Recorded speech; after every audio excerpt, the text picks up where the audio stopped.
Welcome to 4M tuition institute. आज के इस वीडियो में हम एक क्वेश्चन सॉल्व करेंगे जो CSIR नेट जून 2017 में पूछा गया था। Question is from linear algebra from part सी।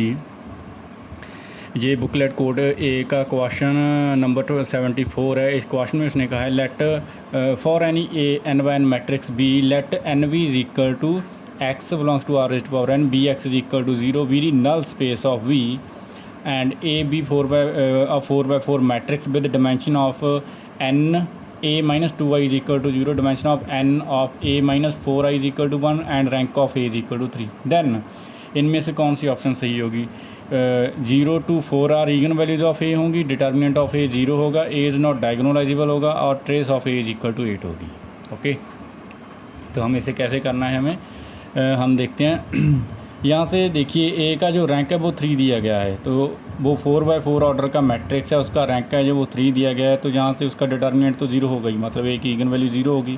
तो ये तो यहीं से सही होगा, ये वाला जो है हमने यहीं से टिक कर दिया कि ये सही है। ओके, तो अब आते हैं बाकी की जो ऑप्शन हैं उन पर। ओके, तो हमें यहाँ पर क्या दिया गया है? Dimension of N A minus 2i is equal to 2 है, मतलब कि जो एन ए मतलब नल्टी है जो एन ए माइनस 2i की, उसमें 2 एलिमेंट्स आ रहे हैं। हमारे पास क्या दिया गया है? N of A minus 2i जो है वो इज इक्वल टू है कितनी है? x1 उसमें है, x2 भी उसमें है। ओके, और सच डैट जो इस कंडीशन को सेटिस्फाई कर रहे हैं B A minus 2i of x1 है जो वो भी 0 है, और a minus 2i of x2 है जो वो भी 0 है। ओके, इस डेफिनेशन के अकॉर्डिंग ये जो एनएलटी की डेफिनेशन लगी हुई है ना, यही वाली मैंने लगाई है इस पर। ओके, तो यहाँ से क्या होगा? a minus 2i x1 is equal to 0, इसको मैं लिखता हूँ a minus 2i x1 is equal to 0। इसको मैं फिर से क्या लिखता हूँ? x1 को इनसाइड मल्टीप्लिकेशन करने के बाद a x1 minus 2 into x1 is equal to 0। तो इसको मैं कैसे लिखता हूँ? a x1 is equal to 2x1। तो जहाँ से मुझे क्या पता चला, जो 2 है वो क्या है? ईगन वैल्यू है a की, और इसके लिए जो ईगन वेक्टर है वो क्या है? x1। ओके, यही हम ईगन वैल्यू की डेफिनेशन क्या बोलते हैं हम? The real number delta lambda, eigen value की यही डेफिनेशन है। The real number lambda is called an eigen value of the matrix a if a into x is equal to lambda into x हो। यही eigen value की definition होती है। The real number lambda is called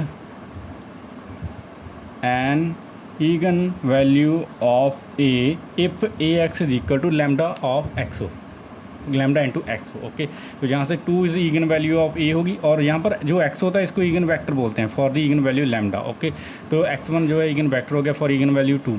तो इसी तरह से दूसरी को करते हैं। वहाँ से क्या आएगा? a into x2 minus 2 into x2 is equal to 0। तो यहाँ से क्या आएगा? a into x2 is equal to 2 into x2। तो यहाँ से हमें क्या पता चला? फिर से 2a की जो eigen value, 2 is an eigen value of a, an eigen value of a। Okay, और यहाँ पर ईगन वेक्टर क्या है? x2 है, और यहाँ पर x1 x2 दो अलग अलग वेक्टर हैं, क्योंकि उसकी जो x1 x2 थे ना वो एन a माइनस 2i की नल्टी में जा रहे थे, और उसकी जो डिमेंशन है वो 2 है। इसका मतलब वो दोनों सेम नहीं हो सकते, वो अलग अलग ही होंगे क्योंकि उसमें 2 एलिमेंट्स हैं। ओके, तो यहाँ से हमें क्या पता चला? 2 is an eigen value of again values of a। Okay, यहाँ से 2 एन ईगन वैल्यूज़ ऑफ ए 0 हमने पहले ही प्रूफ कर दिया कि ईगन वैल्यू है, क्योंकि वो उसका रैंक 3 दिया गया है। 2 एन ईगन वैल्यू ऑफ ए होगी। ओके, यहाँ से हम चलते हैं 4 कैसे ईगन वैल्यू प्रूफ करना है, वो भी हम ऐसे ही करेंगे। 4 को इससे लेते हैं। Dimension of N of a minus 4i is equal to 1 देता है, तो इसका मतलब क्या है? जो नल्टी है a माइनस 4i की, उसमें एक एलिमेंट जा रहा है। Okay, belongs to r raised to power 4। Okay, यहाँ पर 4 by 4 का मैट्रिक्स है, such that a minus 4 into I X is equal to 0, जो एक कंडीशन को सेटिस्फाई कर रहा है इस डेफिनेशन के अकॉर्डिंग। ओके, तो जहाँ से हमारे पास क्या है? a minus 4 into I into x is equal to 0, a into x minus 4 into x is equal to 0। यहाँ से क्या आया? A into x is equal to 4 into x. तो यहाँ से क्या हो गया, 4 is an eigen value of A. Okay, यहाँ से हमारे पास क्या आ गया, दिस इम्प्लाइज 0 2 2 2 2 यहाँ से आई और 4 यहाँ से आई। 4 are eigen values of the matrix A. Okay, तो यहाँ से जो हमारी ऑप्शन नंबर 1 है वो सही होगी और ऑप्शन नंबर 4 है जो वो भी सही होगी। ओके, इनका जो सम है ईगन वैल्यू का वो ट्रेस होती है और इनका सम 8 आ रहा है तो ट्रेस से 8 हो जाएगी। अब आते हैं ऑप्शन नंबर 3 पे। थर्ड नंबर ऑप्शन में हमने कैसे करनी है। नंबर 3 में वो क्या कहता है, ए इज़ नॉट डायगोनलाइजेबल। यही हमें देखना है। हमारे पास सभी की सभी आइगन वैल्यूज़ आ गई हैं मैट्रिक्स ए की 0 2 2 एंड 4। अब हम इसकी अलजेब्रिक मल्टीप्लिसिटी और ज्योमेट्रिक मल्टीप्लिसिटी देख लेते हैं। जो अलजेब्रिक मल्टीप्लिसिटी है 0 की वो कितनी है, 1 है, और ज्योमेट्रिक मल्टीप्लिसिटी 0 की कितनी होगी, 4 नंबर ऑफ कॉलम्स। यहाँ पर 4/4 का मैट्रिक्स है तो नंबर ऑफ कॉलम्स कितने होंगे, 4 minus rank of A minus 0 into Y. 0 होती है जो जिस ईगन वैल्यू के लिए हम निकाल रहे हैं, ज्योमेट्रिक मल्टीप्लिसिटी वो आती है जहाँ पर 4 minus rank of A is equal to 4 minus rank of A कितना दिया गया था, 3 दिया गया था हमें। तो यहाँ पर हमने उसने दिया था स्टेटमेंट में 4 रैंक ऑफ ए कितना है, 3 है। तो यहाँ से हमारे पास कितना आ गया, 1। दिस इम्प्लाइज जो अलजेब्रिक मल्टीप्लिसिटी है 0 की और जो ज्योमेट्रिक मल्टीप्लिसिटी है 0 की वो दोनों ही सेम आ रही हैं। ओके, एक ये वाली होगी। अब ऐसे ही दूसरी और जो ईगन वैल्यू 4 है उसके लिए निकाल कर देखते हैं। जो अलजेब्रिक मल्टीप्लिसिटी है 4 की वो कितनी है, 1 है। ज्योमेट्रिक मल्टीप्लिसिटी 4 की कितनी होगी वो देखते हैं। नंबर ऑफ कॉलम 4/4 का मैट्रिक्स है तो 4 आएगा।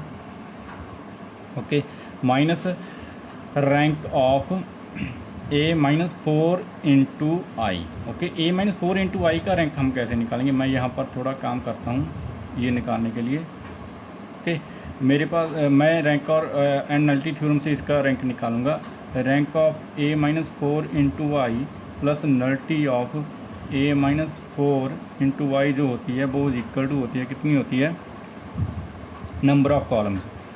और ये सभी के सभी 4/4 के मैट्रिक्स हैं तो वो नंबर ऑफ कॉलम्स कितने होंगे, 4 होंगे। ओके, तो यहाँ से हमें जो नल्टी दी गई थी वो नल्टी हमें दी गई थी इस स्टेटमेंट में, इस क्वेश्चन की a nullity of A minus 4 into Y is equal to 1 थी।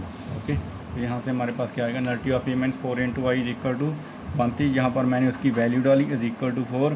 तो जहाँ से ये वाला ऐसे ही रहेगा। Rank of A minus 4 into Y है जो वो कितना आ गया, 3 आ गया। ओके, तो इस वैल्यू को मैं यहाँ पर डालूंगा is equal to 4 minus 3 is equal to 1। तो अलजेब्रिक मल्टीप्लिसिटी भी 1 है, ज्योमेट्रिक मल्टीप्लिसिटी भी 1 है। तो यहाँ से हमारे पास क्या हुआ, जो अलजेब्रिक मल्टीप्लिसिटी थी 4 की is equal to geometric multiplicity of 4 आ गई है। अब जो अगली ईगन वैल्यूज हैं 2 2 उनके लिए देखते हैं। ओके, अलजेब्रिक मल्टीप्लिसिटी है जो 2 की वो कितनी है, 2 है। ज्योमेट्रिक मल्टीप्लिसिटी ऑफ 2 कितनी होगी, 4 minus rank of A minus 2 into Y. Okay, यहाँ पर 4 minus rank of A minus 2 into Y ऐसे ही हम निकालेंगे जैसे ये किया है, यही वाला प्रोसीजर लगाएंगे। Rank nullity theorem, rank of, मैं थोड़ा ऊपर कर लेता हूँ, rank of A minus 2 into Y plus nullity of A minus 2 into Y is equal to 4 होगा। ओके, तो यहाँ से nullity of A minus 2 into Y उसने दिया था स्टेटमेंट में 2 इज इक्वल टू 4। तो यहाँ से रैंक जो है, रैंक कितना आ जाएगा, ए माइनस 2 इंटू वाई का जो रैंक है वो आ जाएगा 2। ओके, तो इस वैल्यू को मैं यहाँ पर डालूंगा इज इक्वल टू 2 आ जाएगा। तो यहाँ से अलजेब्रिक मल्टीप्लिसिटी और ज्योमेट्रिक मल्टीप्लिसिटी इक्वल आ रहे हैं। Geometric multiplicity of 2 is equal to algebraic multiplicity of 2। तो हम यहाँ से क्या कह सकते हैं, जब सभी की सभी ईगन वैल्यूज़ की अलजेब्रिक मल्टीप्लिसिटी और ज्योमेट्रिक मल्टीप्लिसिटी सेम हो तब हम ये कहते हैं कि वो मैट्रिक्स डायगोनलाइजेबल होगा। ओके, तो यहाँ से हम क्या कहते हैं, सभी की सभी ईगन वैल्यूज की जब ज्योमेट्रिक मल्टीप्लिसिटी इक्वल थी तो वो डायगोनलाइजेबल है, वो बोलता है नॉट डायगोनलाइजेबल। तो थर्ड वाली ऑप्शन है जो वो गलत होगी। अगर आपको मेरा ये वीडियो अच्छा लगा तो चैनल को सब्सक्राइब करें और वीडियो को लाइक एंड शेयर करें। Thank you.